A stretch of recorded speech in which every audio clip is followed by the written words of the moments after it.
राज कश्यप है और मैं गांव फूसगढ़ का रहने वाला हूं जी। और जिला परिषद वार्ड नंबर 2 के लिए एज अ प्रत्याशी मैंने तैयारी कर रखी है जी।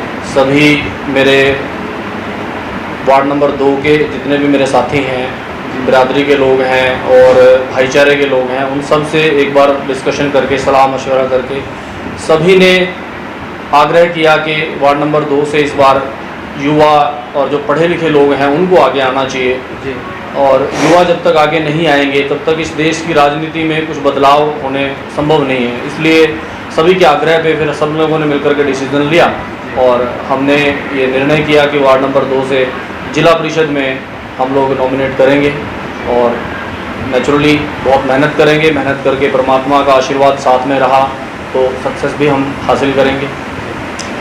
कृष्ण जन्माष्टमी आज है और कुछ ही दिनों बाद हमारे देश के लिए एक बहुत बड़ा पर्व स्वतंत्रता दिवस 15 अगस्त भी हमारा आने वाला है। तो कृष्ण जन्माष्टमी और 15 अगस्त की मैं अपने संपूर्ण देशवासियों को हाथ जोड़ करके बहुत बहुत बधाई देना चाहता हूँ, क्योंकि दोनों ही त्यौहार हमारे लिए बहुत महत्वपूर्ण हैं।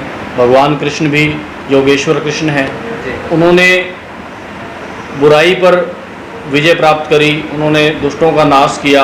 जहाँ बंसी बजाने की ज़रूरत थी बंसी भी बजाई, जहाँ चक्र चलाने की ज़रूरत थी चक्र भी चलाया और उनसे बड़ा कोई राजनीतिज्ञ मेरे ख्याल से आज तक नहीं हुआ है। और इसी प्रकार से स्वतंत्रता दिवस कितने ही शहीदों का खून हमारे देश को आज़ाद कराने में लगा होगा, चंद ही नाम हम गिन पाते हैं। करोड़ों नाम ऐसे हैं जो हमारे देश के शहीद नींवों में दब करके रह गए इस महल को बनाने में।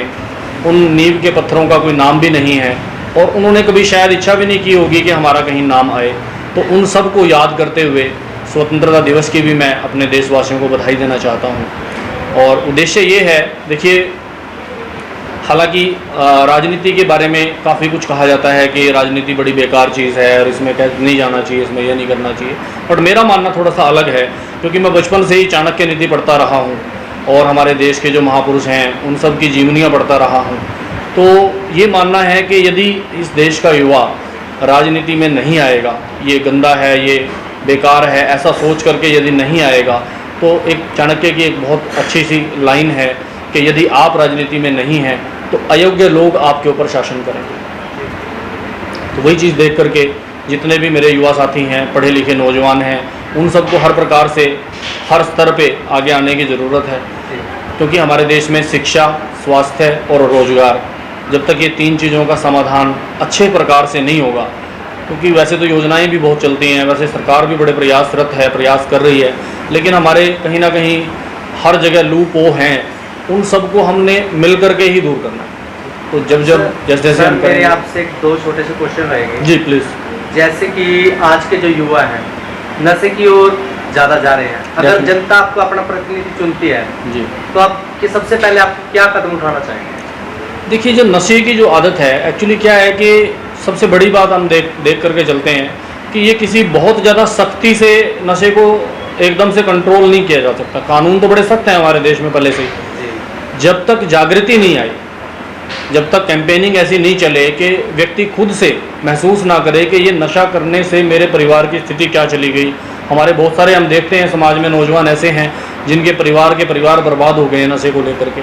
तो हमारी यही पहल रहेगी कि खुद मन से युवा जो इस गिरफ्त में चले गए हैं नशे की, वो मन से कैसे छोड़ें, इसके लिए कैंपेनिंग करी जाए, इसके लिए उनको समझाया जाए, इसके लिए उनके परिवारों के साथ मिला जाए।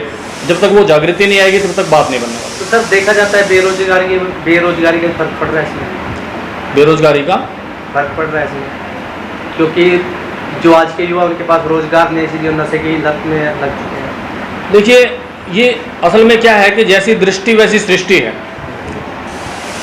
बेरोजगारी है इसलिए नशा करना है, मुझे नहीं लगता कि ये दोनों बहुत ज़्यादा मैच कर रहे हैं। ये कारण जिन लोगों का मानसिक स्तर बहुत लो उसका है या उनकी जो भावनाएं हैं उस पर वो कंट्रोल नहीं कर सकते, जरा सी परेशानी देख करके वो नशे की लत में, किसी भी प्रकार का नशा हो, वो करने के लिए दौड़ पड़ते हैं। तो उनका तो कहना क्या, उनको तो बड़ा समझाने की ज़रूरत है। लेकिन आमतौर पे बेरोजगारी का मैं इसको कारण नहीं मानता, क्योंकि बेरोजगार व्यक्ति अगर कोई है भी, बहुत सारे लोग बेरोजगार हैं, तो वो अपने सेल्फ रोज़गार जनरेट कर सकते हैं।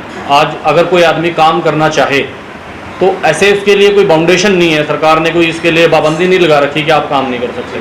तो सर मेरा एक क्वेश्चन है आपसे, जैसे कि महिला थाने भी खोले गए हैं, पर लेकिन आज भी देखा जाता है कि बेटियां सुरक्षित नहीं हैं, उसके लिए आपका क्या कदम है लड़कियों के लिए?